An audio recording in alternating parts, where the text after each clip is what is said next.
Today I want to continue talking about tobacco, because tobacco law is a paradigm for many other problems that we've discussed, but also demonstrates difficulties of managing the relationship between freedom of choice and freedom of speech, as well as managing certain kinds of hazards in the environment. And I wanted to refresh your memory about this idea that this industry evolved with a clear recognition that the product that they were selling was not aesthetically appealing on its own. So the idea that you would have to create a cultural preference for the product is really intriguing. Think about if you were a corporate leader and you were trying to figure out how to invest your finances to increase your sales, increase your profitability. Well, you'd wonder about what forms of advertising you could use. You'd think carefully about the way that you would characterize hazards as opposed to product benefits, and you probably would think very carefully about the way that you would conduct your own research. And I wanted to re-emphasize a couple of points here, and one is the way that advertising had been targeted particularly to those that were most vulnerable to adopting cigarette products, tobacco products, in the early teens, really between the ages of 12 and 15 years of age.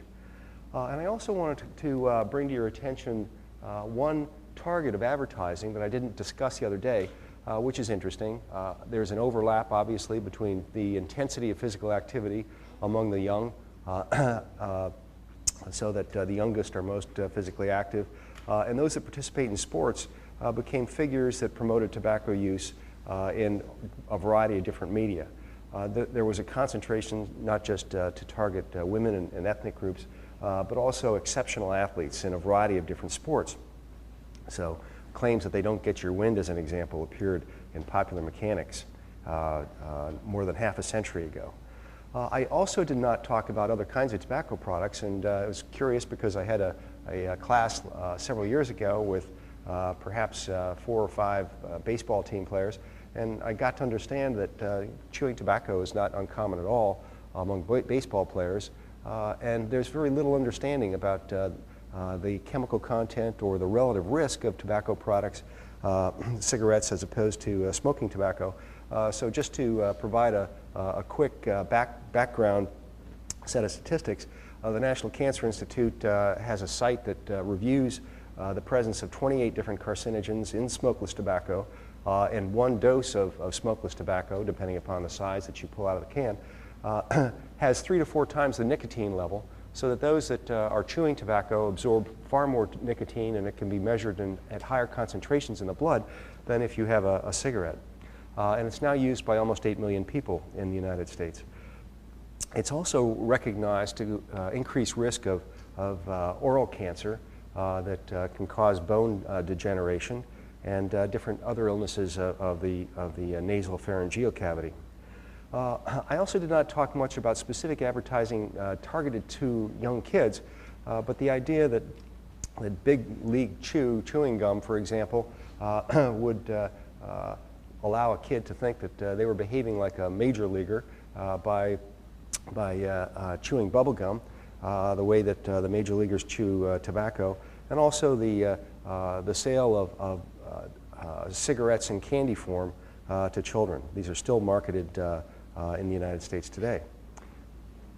One other fact that I didn't discuss is the idea of freedom of choice relative to children growing up in families that smoked. I grew up in a family that smoked and just have vivid memories of being in the back seat of a car filled with smoke, or sitting around the kitchen table where parents smoked, and perhaps some of you have had that same experience. The estimate today is about 25% of kids between the ages of 3 and 11 grow up with 1 smoker in the household. So thinking about the freedom of choice argument on the part of the industry relative to this population poses some particular problems. And I left you the other day talking about the efforts on the part of the industry to understand nicotine and the human response to nicotine. And I want you to think about this a little bit more carefully.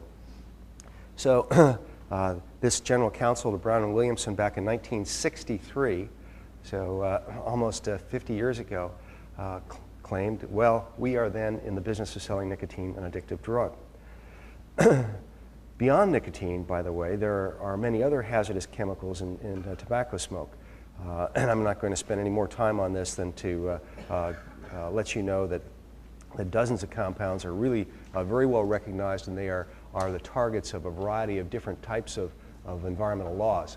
So these chemicals are tightly restricted under the Safe Drinking Water Act, the Clean Air Act, the hazardous pollutant regulations, so that the idea that they would escape regulatory attention in a tobacco product where the dose would be so much higher than you would get if you were exposed to outdoor air or to low levels in drinking water is really a very interesting thought.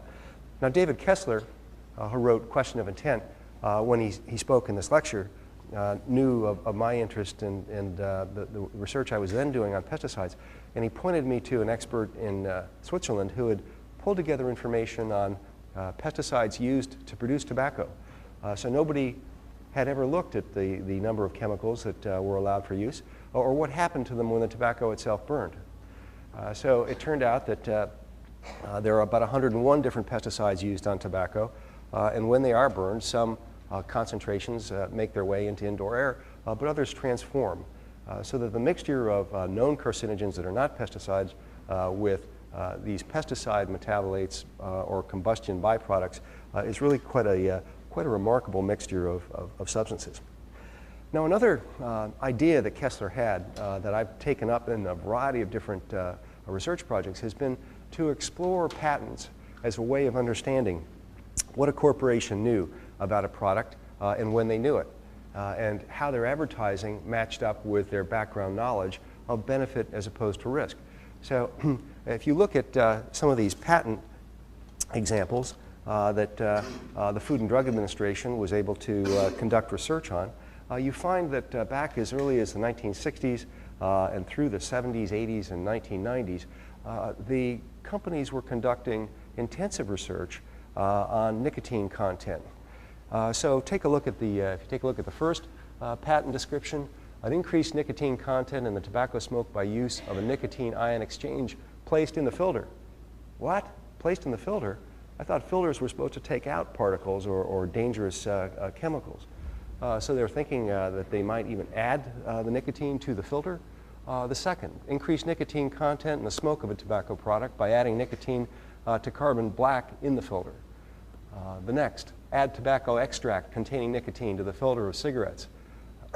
The next one, create a device to deliver increased nicotine by applying nicotine solution to the filter. And finally, on this sheet, method of producing a wrapper for a smoking rod, a cigarette, which has a screen printed on it, among other things, a physiologically active agent such as nicotine. So thinking about adding ink to the paper, thinking about adding liquids and vapors to the filters, as well as the example that I described the other day, increasing the ammonia content in the tobacco that would free up more nicotine. So all with an idea to manipulate the dose that the individual would get per cigarette. The list goes on.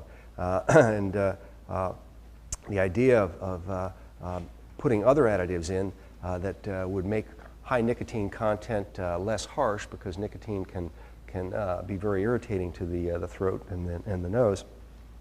And also lowering the ratio of particulate matter of nicotine in smoke using internal heat sinks and special nicotine-containing absorbents. So the cigarette product itself, many have the idea that it's simply tobacco. It's not at all. It's a very interesting combination of different technologies, all designed to manipulate the chemical mixture that the smoker receives. And as this research was going on, the slide that I showed you the other day kind of reinforces that this knowledge was being incorporated in a manner that allowed them to figure out how to increase the nicotine content in cigarettes during the same period. There was an interesting article that was published in 1998 in the British American by a researcher in the Tobacco Control Journal, and it references a memo that was quoted in that journal we are searching explicitly for a socially acceptable addictive product involving a pattern of repeated consumption, a product which is likely to involve repeated handling. The essential constituent is most likely to be nicotine or a direct substitute for it. So this is all just to say that as these debates were going on inside Congress over whether or not nicotine is an addictive drug, there is a video that I'll put up on the website for you that shows all of the tobacco executives, the major corporate executives, appearing before Congress. And one congressman asked them, Henry Waxman from California, gentlemen, is tobacco or is nicotine addictive? And each one of them went down the row, no, it is not addictive. And this was well after this research had been published and well after, well after this memorandum was written. So that a central debate in the management of the technology has been over the management of nicotine.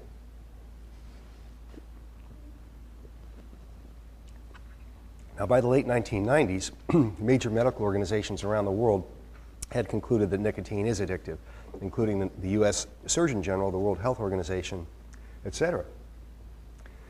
So that this eventually prompted Kessler, once he had all of this information derived from patents, but also derived from National Institute of Health, independently conducted research, and recognizing that there was much research that had gone on in these companies that was not disclosed to the Food and Drug Administration, they developed their proposal.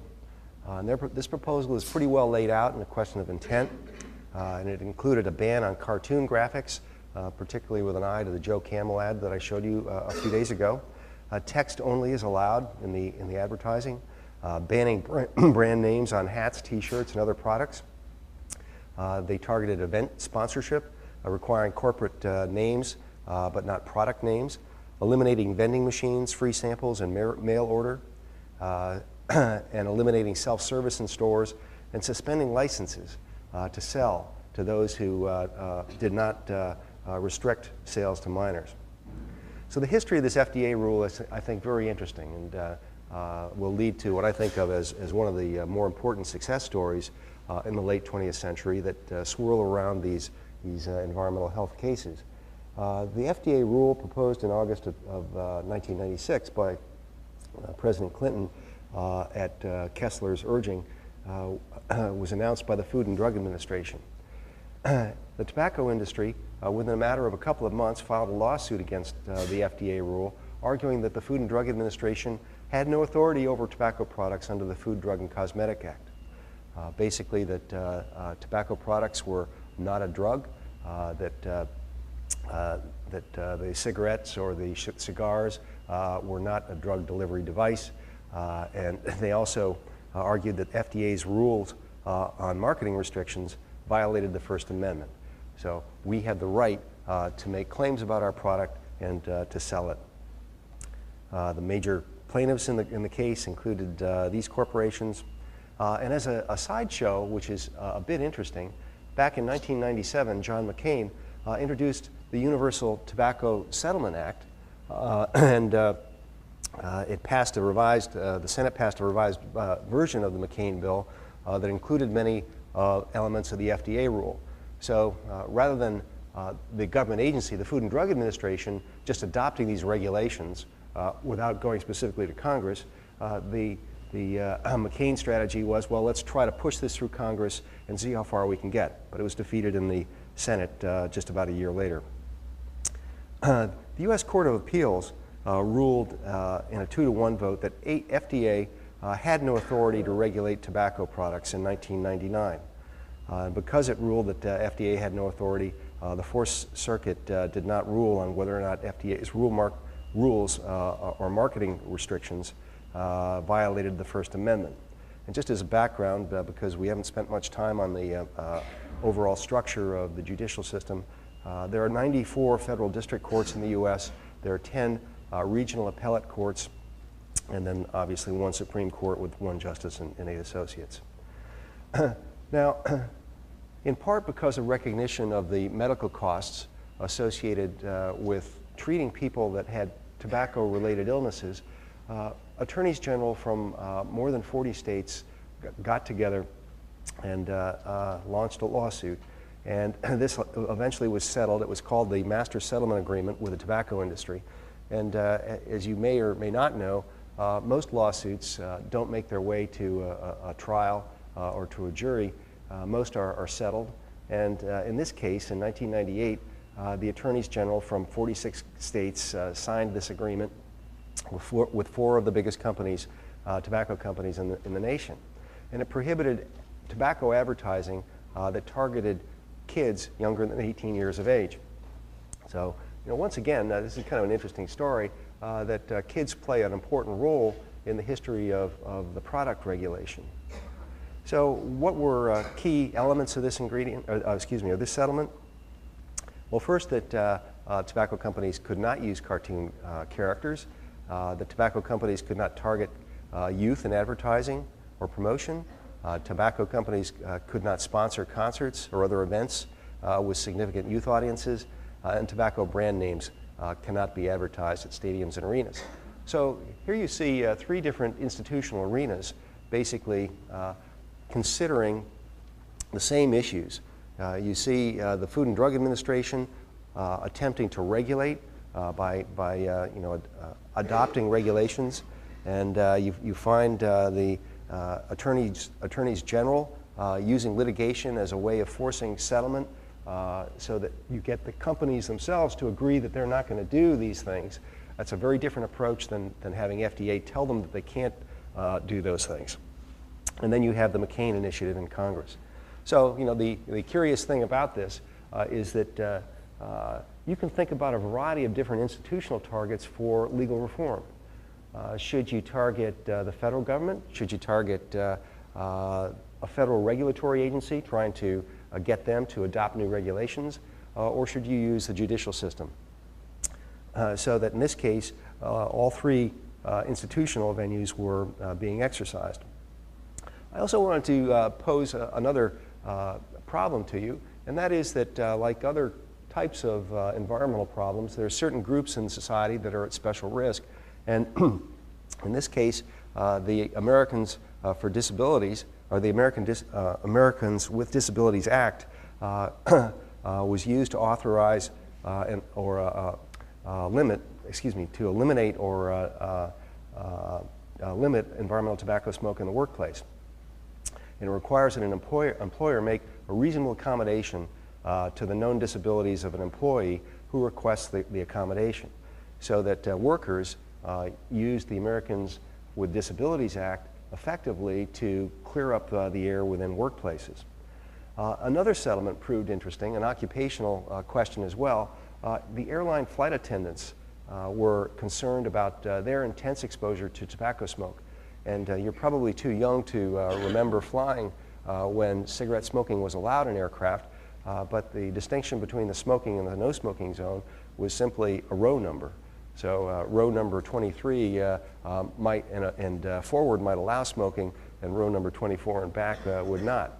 So you could very easily be sitting next to somebody smoking, and the air inside the cabin is controlled by the pilot, who decides on what the refresh rate will be. It's called bleed air that comes off of the engines and circulates back through the aircraft, so that at high altitudes the temperature is really low, so that it means that they have to expend more fuel the more they recycle or refresh the quality of the air from the outside to heat it back up to comfortable cabin temperature. So there's a tendency not to refresh that air. It's an interesting case just a couple months ago about an airliner that had a fuel leak that had seeped into that bleed air, and passengers claimed that they were quite ill once they landed, including many of the flight attendants. So let's take a look at the Food and Drug Administration case versus Brown and Williamson and the Supreme Court ruling on March of 2000 that was issued in a 5-4 decision. This was interesting because it basically concluded that existing law does not provide FDA with authority over tobacco or tobacco marketing. They claimed that FDA consistently stated before 1995 that it lacked jurisdiction over tobacco. So the shift in the administrator of the Food and Drug Administration, they were arguing, was the only reason that they were taking this issue on. And that Congress had enacted several tobacco-specific statutes that fully demonstrated that they had not intended that these regulations proposed by the Food and Drug Administration be adopted. So Congress considered and rejected many bills that would have given the agency that authority. So the argument that the Supreme Court bought was that this was a matter that should have been dealt with in Congress specifically, but Congress chose not to deal with it. So what if you look more carefully at it? Well, what if you ask the question, well, should it be considered to be a drug under the Food, Drug, and Cosmetic Act? You might read the statement by an R.J. Reynolds executive. In a sense, the tobacco industry may be thought of as being a specialized, highly ritualized, and stylized segment of the pharmaceutical industry. Tobacco products uniquely contain and deliver nicotine, a potent drug with a variety of physiological effects, and say, case closed. The evidence is clear. They even believe that they believe themselves that tobacco products should be classified or are a type of drug. Well, the decision, as the Supreme Court interpreted it, and don't forget that this is a 5-4 decision, which is interesting because the dissenting opinions are something that you probably have not read, but I commend to you the opinion of Stephen Breyer, which I think is perhaps the most cogent. So that the definition of a drug turned out to be dependent in turn about whether or not there was an identifiable benefit. So I'm going to quote, various provisions in the Act require the agency to determine that at least for some consumers, the product's therapeutic benefits outweigh the risks of illness or serious injury. This the FDA cannot do because tobacco products are unsafe for obtaining any therapeutic benefit. The inescapable conclusion is that there's no room for tobacco products within the FDCA's, Food, Drug, and Cosmetic Act's, regulatory scheme. If they cannot be used safely for any therapeutic purpose, and yet they cannot be banned, they simply do not fit. They do not fit the legal scheme that Congress had intended. And Sandra Day O'Connor wrote this opinion. The agency has amply demonstrated that tobacco use, particularly among children and adolescents, poses perhaps the single most significant threat to public health in the United States. Yet, we believe that Congress has clearly precluded FDA from asserting jurisdiction to regulate tobacco products. Now, many people heard about this decision, and they assumed that the Supreme Court was off their rocker, that they really were concluding something that was not morally defensible. But their job is not to conclude what is morally appropriate or morally defensible. Their job is to determine whether or not an agency action, in this case, complied with the intent and letter of the law. So that it's important to recognize that these are debates about the nature and the language, the very specific language and definitions contained in the statutes that provide the authorizing language to the administrative agencies, such as the Food and Drug Administration. So that continuing with this opinion, Congress has foreclosed a ban on such products, choosing instead to create a distinct regulatory scheme focusing on the labeling and advertising of cigarettes and smokeless tobacco, compared to pesticides, where they created a scheme that now stands that the agency, in that case the Environmental Protection Agency, has to make a formal finding of reasonable certainty of no harm. Not in this case at all. So that the focus on labeling and advertising rather than on risk assessment or risk minimization is a very different approach to managing a product or a technology in the marketplace. So its express policy is to protect commerce and the national economy while informing consumers about any adverse health effects. Now, one might argue as well, how did the tobacco industry get away with this legal regime? How were they so successful in escaping regulation? It's almost the ideal situation, so that they have the sense of being regulated because of the advertising controls, but they have virtual freedom to manipulate the chemical composition of their products, so that if I were a tobacco executive, I would think that legal regime is pretty good. And I would definitely defend against any change in the legal regime that would increase the authority of the Food and Drug Administration on the part of Congress. So Justice Breyer's dissent on FDA's authority is interesting. So according to the FDA, only 2.5% of smokers successfully stop smoking each year, even though 70% say they want to quit and 34% actually make an attempt to do so. The fact that only a handful of those who try to quit smoking actually succeed illustrates a certain reality. the reality that the nicotine in cigarettes creates a powerful physiological addiction flowing from chemically induced changes in the brain. The FDA found that the makers of cigarettes intend these physical effects, hence nicotine is a drug, the cigarette that delivers the nicotine to the body is a device, and the FDCA's language, read in light of its basic purpose, permits the Food and Drug Administration to assert the disease-preventing jurisdiction that the agency now claims. So the issue seemed like it was over until the Obama administration came into power, and all of these provisions that had been in the proposed regulations on the part of the Food and Drug Administration made their way into bills that were introduced to the House and the Senate that eventually became the Family Smoking Prevention and Tobacco Control Act in June of 2009. So this bill, adopted by Congress, amends the Food, Drug, and Cosmetic Act to grant the Food and Drug Administration authority to regulate the advertising, marketing, and manufacturing of tobacco products. What does it do? Well, it restricts tobacco marketing and sales to youth. It bans all outdoor advertising within 1,000 feet of schools. It bans free giveaways of any non-tobacco items with the purchase of a tobacco product. It bans the sponsorship of sporting events and entertainment events. It limits to black and white text-only advertising and publications with significant teen readership, and restricts vending machines and self-service displays to adult-only facilities. And it continues to require retailers to verify age for all over-the-counter sales. By the way, I didn't mention a point that I meant to earlier. You know, we talked about preemption before, and you know, under the different statutes that we've looked at, when would the federal government preempt or prevent states from adopting different kinds of regulations?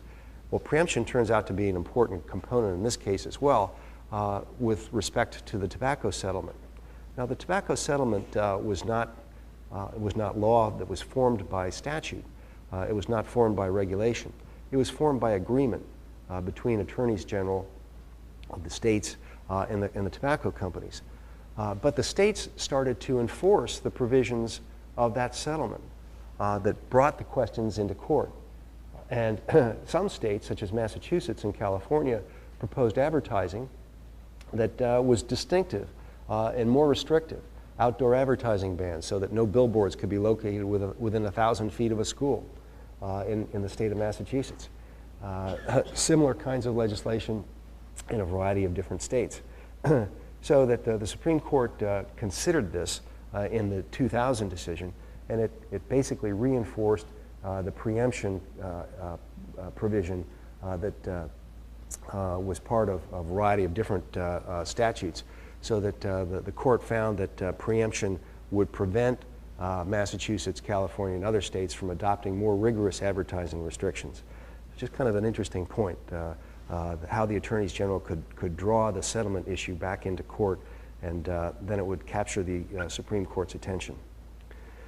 So that basically you see the language being moved from the Food and Drug Administration's proposed regulations into statutory language, and this was blessed by Congress.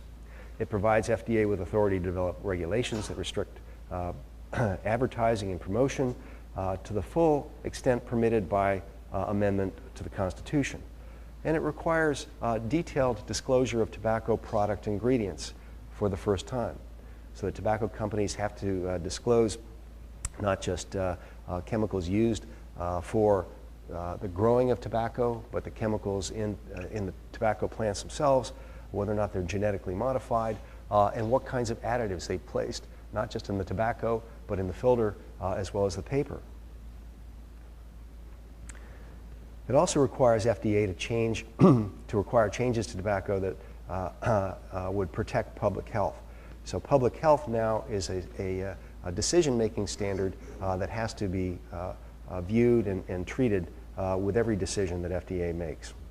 Oh, and one critical aspect of this new statute is that FDA would be allowed, is now allowed, granted the authority to reduce nicotine content or to ban ingredients that it believes are hazardous, but it's not allowed to require the reduction of nicotine to zero or to ban any particular class of products. say cigars or chewing tobacco as an example. It also gives FDA the authority to control reduced harm products so that the descriptors such as light or mild or low on labels or in advertising will now become subject to the review of the agency. And you remember that the light products that I showed you on last Tuesday had higher nicotine content in them than the normal products. And it requires larger and more specific health warnings to cover the top 50% of the front and rear panels of the package. It directs FDA to issue a rule requiring graphic warnings on labels within a year from now. So recall the Canadian government's tobacco labeling requirements as an example. Curiously, they also transfer the costs of all regulation back to the companies, so that all tobacco-related Food and Drug Administration costs now have to be allocated among the manufacturers of cigarettes, cigarette tobacco and smokeless tobacco products sold in the U.S. Based upon their different shares of the marketplace. So in this interim time between when the Food and Drug Administration was found by the Supreme Court not to have authority to move forward on tobacco, and when in 2009 the Congress adopted the new statute, what was happening? Well, states became very active in their own tobacco control programs. And these programs turned out to be really remarkable social experiments.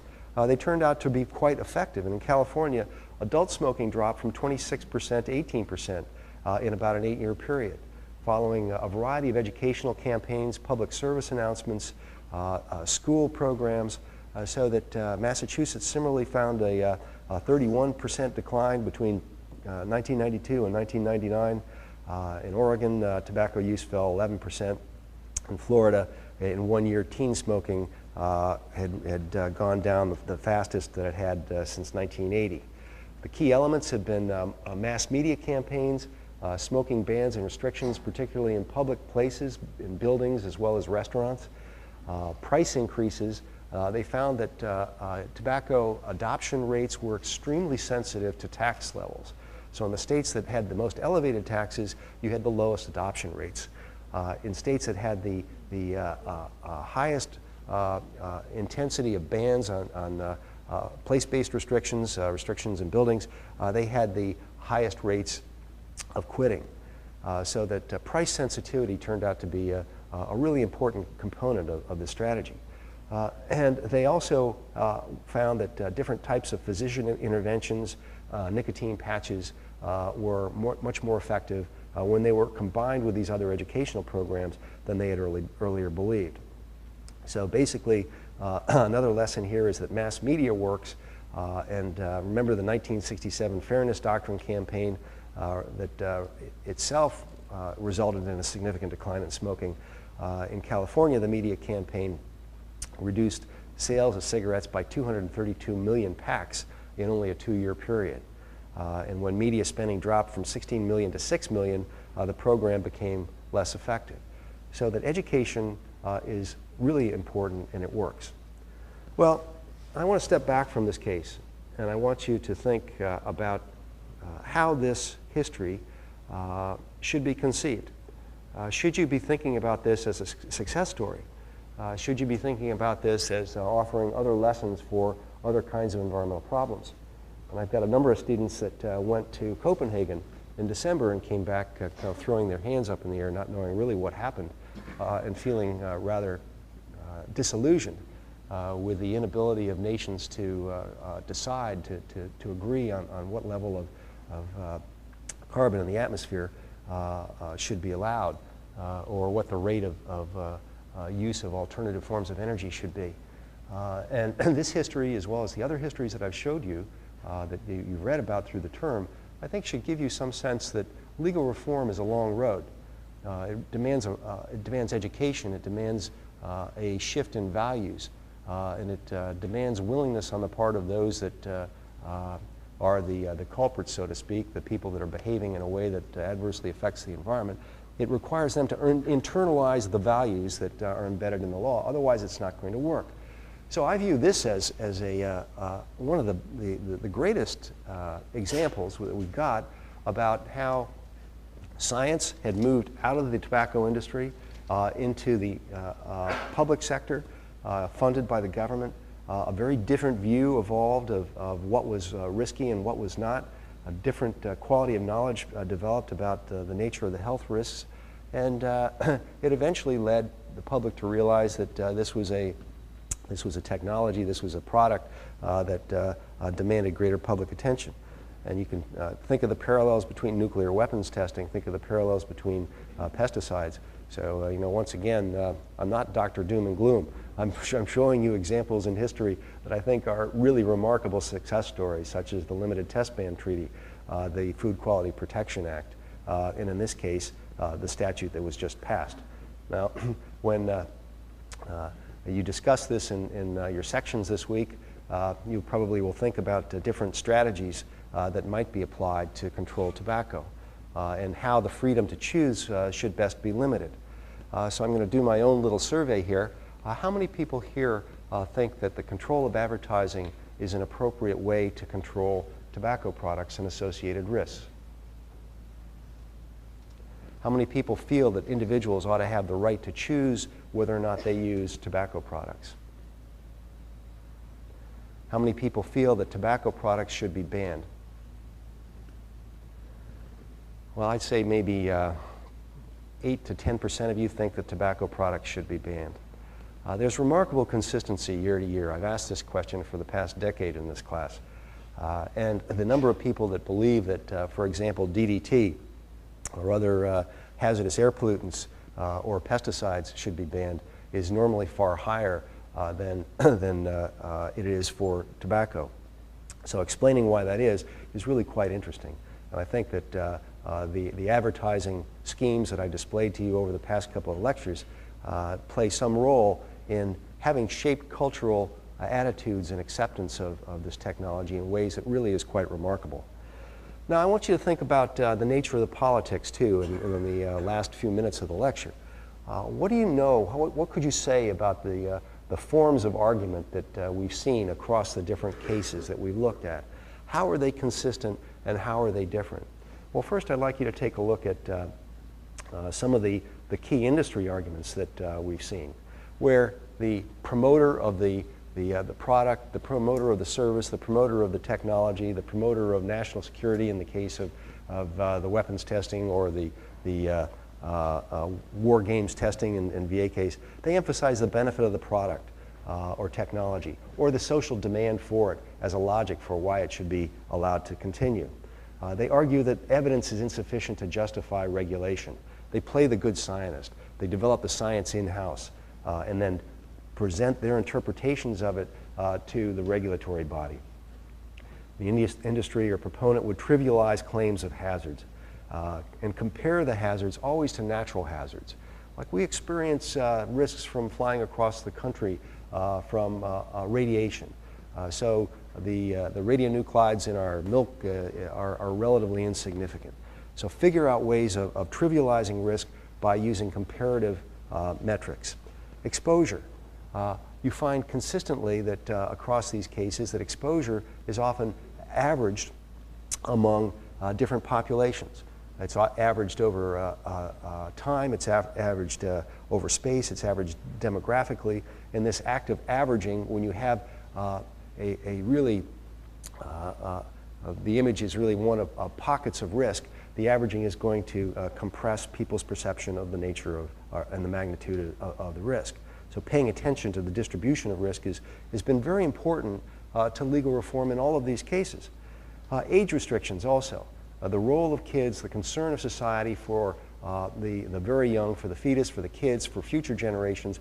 This is an appeal on the part of consumers that is often quite effective and leads industry to still fight a ban, to fight prohibition, but to accept age restrictions, to accept labeling, to accept training requirements or licensing requirements. So the strategy, if you are the corporate executive, is to, well, fight those, but to accept them instead of taking a product prohibition. Registration is a property right. They will always fight that if you take away the right to do what they did in the past, that you have to compensate for them under the Fifth Amendment of the Constitution. So treat your registration, treat your past freedom to sell, your freedom to choose, as a property right and demand compensation. And courts have traditionally responded favorably to these arguments. Patent life. Push for the longest patent life that you can. And you basically want to fight regulation until the end of your patent life, which at that time the product becomes generic. It can be picked up by other corporations. You find this with pesticides, you find this with drugs, so that the industry will fight to keep the product in the marketplace till the end of that patent life, which is now a 20-year period. And you often find litigation effective in delaying prohibitions for 15 to 20 years, so it's a very effective strategy. And often if you've invested, say, $100 million is one pesticide that I've worked on where $100 million was invested in this chemical to bring it to the marketplace and to study it. If you've invested that amount of money, it often takes you to 75% of the patent life to start to get a return on that investment. So the profitability for a new drug, the profitability for a new expensive technology, expensive to bring to the marketplace, it often doesn't pay off until that last 5-year period. So it's a guarantee that you're going to have a legal fight. Strategically regulate rather than ban. Argue that, well, can I use the product in this way but not that way? Can I continue to sell the tobacco in cigarettes, if not cigars? Could I continue to use a pesticide outdoors if you ban it indoors? So try to maintain market share any way that you can. And if you can't, if they decide no, it's going to be banned, then let us export it. Please let us export it to other nations. Substitutes, don't compare us among competitors. Make sure that you focus exclusively on our product, because we don't want the risk, the threat, the environmental damage from our product to be thought of in an additive way with competitors' products. Another logic is comparative risk. Well, the risk associated with our product or our behavior or our technology is really minimal compared to the risk of not using the latest safety technology in a car, trying to launch a suicide prevention program, a drug control program, etc. Finally, self-study, self-monitoring, and self-reporting. Let us do the studies and then provide you with the data. Don't set up an independent organization to do that. So let us report not only on the nature of the danger, but also on its distribution and what its cost to society might be. Now, how about the environmental and consumer groups' arguments? How would they respond? Well, their response has been pretty consistent. Let's shift the burden of proof back to the private sector to demonstrate safety. Why should the public have the burden to demonstrate danger in all of these cases? It takes too long, and you often can't demonstrate danger. So let's have the expense, the time, and the burden to rest on the private sector. Second, they'll argue that evidence is insufficient to justify finding safety. So they will delay for the same reasons that industry would delay, saying that the evidence is insufficient to justify increased regulation. But if this burden of proof is switched, then it's basically providing a mirror image to the former regulatory regime. Susceptibility. Think about how susceptibility varies in the population. Again, all the cases that we've looked at in the course so far have involved those that are especially vulnerable, those that are especially exposed. So look at exposure patterns and how they vary by age class. Look at variability by ethnicity. Look at differences in use patterns or behavior among different ethnic groups, perhaps in different seasons, perhaps in different parts of the country. So that looking at variability and how that plays out and how goods and bads are distributed is really important to all the cases. Think about mixtures. Don't just regulate single products or single compounds, but think about regulating the entire mixture. We've seen that with respect to diesel exhaust. Tobacco smoke is another good example. It's the mixture that's being regulated, not the individual component, with the exception of nicotine. Aggregated exposure, so think about where you might get exposed to the same kind of threat from a variety of different sources, from air, from water, from foods. Think about the pace of review. Make sure that if you give an agency a burden to transform an industrial sector from being risky to being safe, what's the pace of review that you're going to demand? How long are you going to give them? And remember the idea of a new technology that would change vehicle emissions under the Clean Air Act. That requires a 4-year period that the industry has to retool, to think about how they're going to redesign their engines to meet that new standard. So restricted use and label changes and ecological restrictions are often critical arguments of environmental and consumer use, consumer protection groups, and environmental testing. Make certain that the environmental testing is independently conducted. And finally, are the most exposed also the most susceptible? Try to figure out how to adjust the legal regime, if you can, to protect those that are exposed and those that are most at risk. And can you do that in a way that would allow continued use of the technology? So can you protect kids from tobacco in a way that would provide sufficient respect for the value that we assign to the freedom to choose? And finally, oppose federal preemption of state and local controls.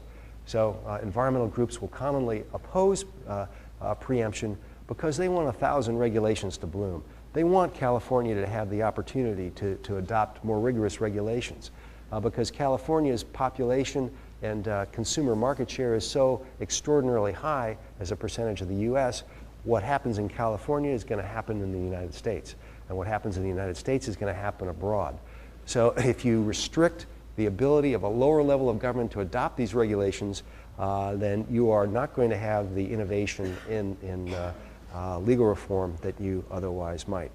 So I'll leave you with these ideas to think about how you might conduct these comparisons and also how you might take some of these strategies to the problems that you care about. So I'm going to break here, and I think that we are all set to give the exams back. So if you could perhaps spread yourselves out across the front so not everybody comes to the same place, that would be terrific. And I wanted to re-emphasize a couple of points here, and one is the way that the advertising had been targeted particularly to those that were most vulnerable to adopting cigarette products, tobacco products, in the early teens, really between the ages of 12 and 15 years of age. And I also wanted to bring to your attention one target of advertising that I didn't discuss the other day, which is interesting. There's an overlap, obviously, between the intensity of physical activity among the young, so that the youngest are most physically active, and those that participate in sports became figures that promoted tobacco use in a variety of different media. There was a concentration not just to target women and ethnic groups, but also exceptional athletes in a variety of different sports. So claims that they don't get your wind, as an example, appeared in Popular Mechanics more than half a century ago. I also did not talk about other kinds of tobacco products, and I was curious because I had a class. Today I want to continue talking about tobacco because tobacco law is a paradigm for many other problems that we've discussed, but also demonstrates difficulties of managing the relationship between freedom of choice and freedom of speech, as well as managing certain kinds of hazards in the environment. And I wanted to refresh your memory about this idea that this industry evolved with a clear recognition that the product that they were selling was not aesthetically appealing on its own. So the idea that you would have to create a cultural preference for the product is really intriguing. Think about if you were a corporate leader and you were trying to figure out how to invest your finances to increase your sales, increase your profitability. Well, you'd wonder about what forms of advertising you could use.